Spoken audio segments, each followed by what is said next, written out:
तो दिल्ली में निगम चुनाव के बिगुल के साथ ही सभी पार्टियों में हलचल तेज हो गई है, जिसे लेकर उम्मीदवारों ने चुनाव प्रचार तेज कर दिया है और लोगों के समर्थन के लिए डोर टू डोर कैंपेन किया जा रहा है।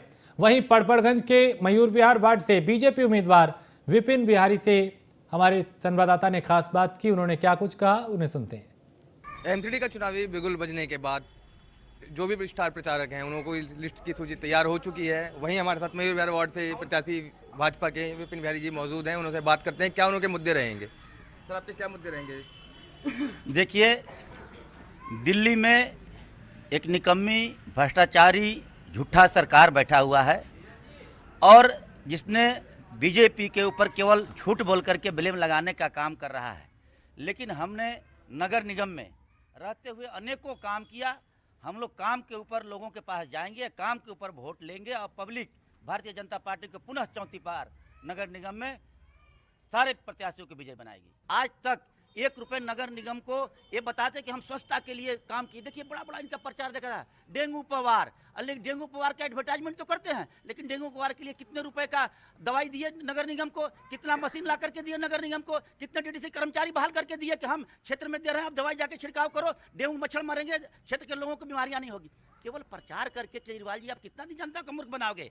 ये मोदी जी के सेवक हैं, मोदी जी के सिपाही हैं, जमीन पर काम करने वाले हैं। जमीन पर काम करके जनता को दिल को जीतेंगे और पुनः भारतीय जनता पार्टी की सरकार बनाएंगे। जैसे हमारे साथ विपिन बिहारी जी मयूर विहार वार्ड से बीजेपी के प्रत्याशी, मैं राम कुमार त्रिपाठी के साथ रवि कुमार, न्यूज़ इंडिया से दिल्ली। तो दिल्ली नगर निगम चुनाव के लिए बीजेपी की लिस्ट जारी होने के बाद बगावत के सुर भी सुनाई देने लगे हैं। वार्ड नंबर 88 बलजीत नगर से पूर्व निगम पार्षद श्यामबाला चिल्लर ने अपने समर्थकों के साथ निर्दलीय चुनाव लड़ने का ऐलान किया है। समर्थकों ने कहा कि हम उनके साथ खड़े हैं और हम इनको चुनाव जिताकर ही दम लेंगे। इसके साथ ही मंडल में कई लोगों ने भी अपने इस्तीफे बीजेपी पार्टी कार्यालय में भेज दिए हैं।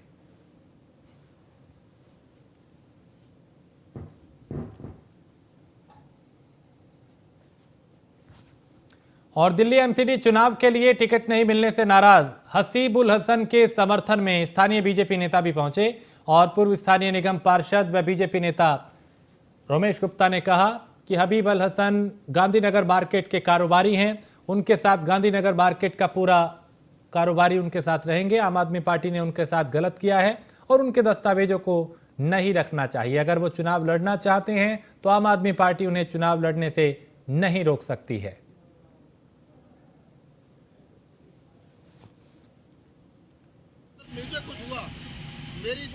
अगर आप लोग नहीं आते, इस देश की मीडिया नहीं आती, तो आम आदमी पार्टी, दुर्गेश पाठक, आतिशी, संजय सिंह ये कभी भी मेरे पेपर वापस नहीं करते। और ये नगर चाहते कि हमारे पास पेपर नहीं है। पूरे देश की चैनल के सामने इन्होंने दिखा दिया कि इनके पेपर इनके पास थे। इंडिपेंडेंट चुनाव लड़ोगे आप? इंडिपेंडेंट क्या लगता है? पार्टी डर गई थी आपसे, इसलिए डॉक्यूमेंट पार्टी आप लोगों से डर गई। आम आदमी पार्टी देश की मीडिया से डर गई। नहीं, आप इंडिपेंडेंट चुनाव लड़ोगे? देखिए, ये मैं चुनाव कौन से लड़ूंगा ये तो मैं आपको शाम में बताऊंगा या कल बताऊंगा, मगर मुझे ये पता है कि आज लोकतंत्र में आज चौथे स्तंभ की जीत हुई है। आप लोगों की जीत हुई है, ये मेरी जीत नहीं है। ये आप लोगों के कारण मेरे पेपर आए। आपको क्या लगता है साजिश है? आपके डॉक्यूमेंट्स रखे गए थे? हाँ जी, साजिश के तहत डॉक्यूमेंट्स रखे थे आपके? साजिश के तहत ही रखे गए थे। पहले पेपर बुलाए, दुर्गेश पाठक, आतिशी, संजय सिंह। हाँ, आप बता रहे थे क्या पहले क्या हुआ? पेपर बुलाए गए, उसके बाद में फिर दीपू चौधरी को टिकट दे दिया गया 3 करोड़ रुपए का। हाँ, ये साजिश। आपके पेपर कब जमा किए गए थे? 3 दिन पहले। 3 दिन पहले। 3 दिन पहले आपका फोन किसके ऑफिस से आया था? पार्टी का जिलाध्यक्ष था, जिसका मुंह काला कराया ना अभी पब्लिक ने। वो पार्टी का जिलाध्यक्ष था, डॉक्टर आचार्य, जिसका मुंह काला करा गया। लोगों की भी भीड़ है, क्या लगता है लोगों का समर्थन है आपको? पूरा आप चैनल को दिखाइए ना पूरे देश को, हजारों की संख्या में लोग मेरे साथ खड़े हुए। हसीबुल किसका फोन आया था डॉक्यूमेंट जमा करने के लिए? हसीबुल किसका फोन आया था? देखिए, जीत आप लोगों की हुई। अगर आप लोग ना होते तो ये लोग कभी घुटने के बल नहीं आते और मेरे पेपर यहाँ देने नहीं आते। फोन किसका आया था डॉक्यूमेंट जमा करने के लिए? फोन क्या है? आप लोगों ने डॉक्यूमेंट जमा करने के लिए फोन किसका आया था? दुर्गेश पाठक, आतिशी, संजय सिंह, तीनों ही करप्ट है। तीनों ने ही 2-2, 3-3 करोड़ रुपए में टिकट। आपको फोन किसने किया था? दुर्गेश पाठक। दुर्गेश पाठक ने फोन किया था कि पेपर जमा करवा के? हाँ, मैसेज भी दिखाऊंगा मैं क्या होगा? मुझसे मेरे पास में 3 करोड़ रुपए नहीं है। और दिल्ली एमसीडी चुनाव में बीजेपी के टिकट बंटवारे के बाद विरोध प्रदर्शन जारी है। सुल्तानपुरी से पूर्व निगम पार्षद सोनपाल फौजी की बेटी एकता जाटव को टिकट मिला है, जिसका विरोध जम के किया जा रहा है। नाराज कार्यकर्ताओं का कहना है कि पूर्व निगम पार्षद पे भ्रष्टाचार व क्षेत्र में काम न कराने के लगातार आरोप लगते रहे हैं।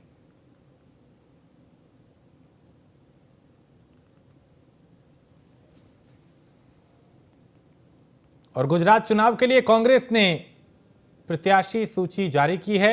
5वीं सूची में 6 उम्मीदवारों के नामों का ऐलान किया गया है।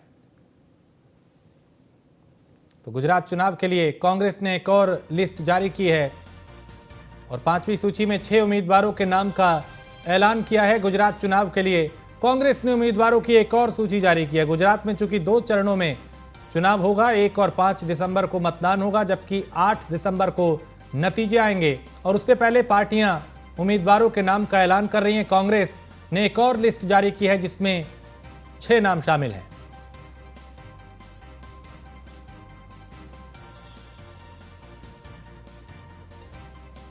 तो गुजरात चुनाव के लिए कांग्रेस ने उम्मीदवारों की एक और सूची जारी की है और इस 5वीं सूची में 6 उम्मीदवारों के नाम का ऐलान किया गया है। तो गुजरात चुनाव के लिए चाहे बीजेपी हो, कांग्रेस हो या फिर आम आदमी पार्टी, सभी पार्टियां पूरी तरह से तैयारियों में जुटी हैं। दावे अपनी अपनी जीत के किए जा रहे हैं और ऐसे उम्मीदवारों को चुनावी मैदान में उतारा जा रहा है जिनके जरिए जीत हासिल की जा सके। तो कांग्रेस ने एक और सूची जारी की जिसमें 6 उम्मीदवारों के नाम शामिल हैं।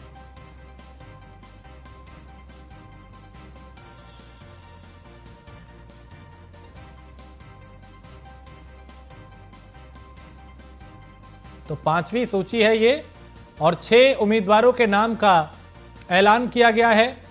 गुजरात में चूंकि 2 चरणों में मतदान होगा, 1 और 5 दिसंबर को,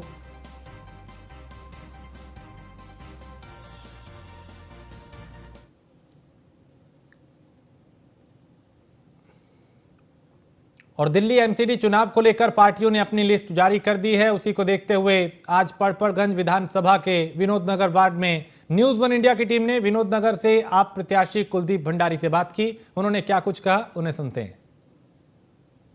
रहेगा आपको मैं बता दूं, कम से कम 65% वोटिंग हमारी रहेगी, बाकी जो है 35 में ये दोनों पार्टियां निपट जाएंगी।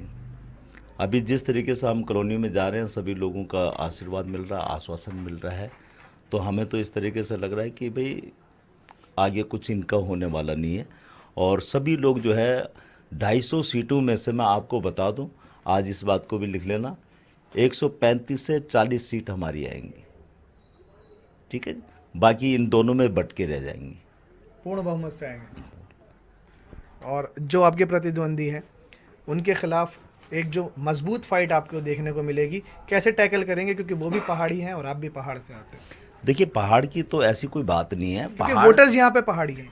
नहीं, पहाड़ के वोटर हैं, लेकिन पहाड़ के वोटर जानते भी तो हैं कि कौन क्या कर रहा है। हम तो सामने वाले से एक ये पूछते हैं कि आप एक काम कोई बता दें, और ये सारे जानते ही हैं। अपने पहाड़ के लोग हैं, एक एक व्यक्ति जो है मेरे को नाम से जानता है कि हाँ भाई इस व्यक्ति ने पिछले 15 सालों से यहाँ पे काम कर रहा है, इसी जगह पे बैठकर।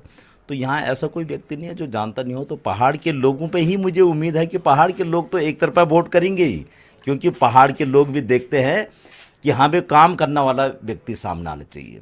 और खाली पहाड़ के वोटों से तो जीता नहीं जाता। और भी जो है हमारे पे अदर समाज हैं, पूर्वांचल हैं, पूर्वांचल के सभी लोग जानते हैं। और पूर्वांचल के ऐसे हैं, मैं आपको बता दूं, कई कन्याओं की शादियां भी।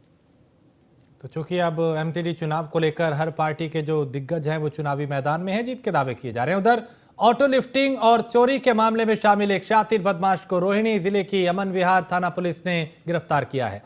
आरोपी के कब्जे से एक चाकू, एक चोरी की मोटरसाइकिल, 2 मोबाइल और एक सिलेंडर बरामद हुआ है। आरोपी की गिरफ्तारी के बाद पुलिस 4 मामलों को सुलझाने का दावा कर रही है। फिलहाल पुलिस ने आरोपी के खिलाफ कई धाराओं में मुकदमा दर्ज किया है।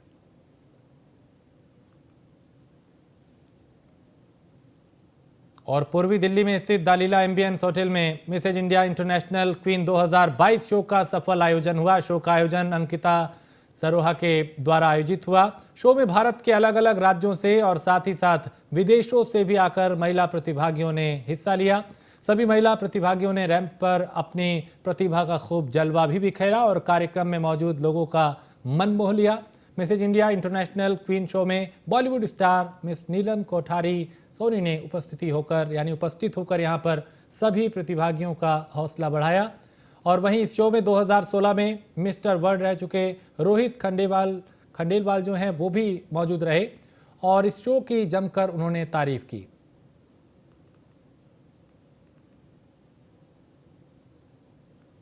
और वहीं बात करें शो के विजेता की तो उसमें मुंबई की मिसेज पल्लवी जड़कार और कई दूसरे प्रतिभागी जीते।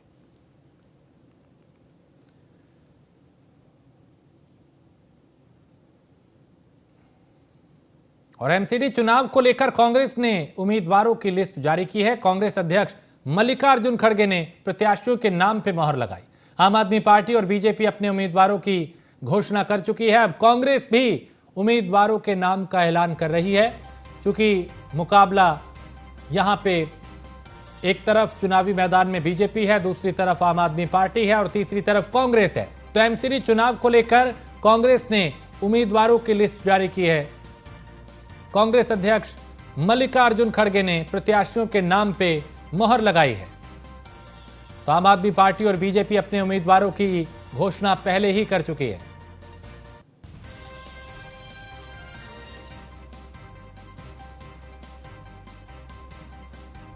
तो कांग्रेस अध्यक्ष मल्लिकार्जुन खड़गे ने उम्मीदवारों के नाम पे मोहर लगाई और आम आदमी पार्टी और बीजेपी अपने उम्मीदवारों की पहले ही घोषणा कर चुकी है। अब कांग्रेस ने भी उम्मीदवारों की लिस्ट जारी की है।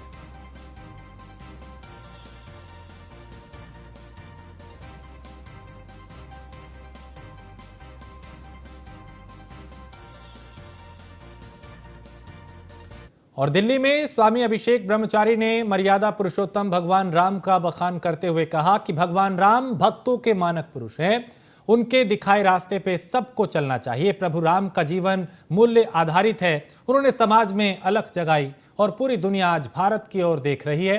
इसके मूल में प्रभु राम की कार्यशैली है। आगे उन्होंने कहा कि सभी राजनेताओं को, अधिकारियों को, सामाजिक प्राणियों को प्रभु राम के सिद्धांतों को आत्मसात करना चाहिए। सनातन धर्म के कारण ही पूरी दुनिया में शांति है।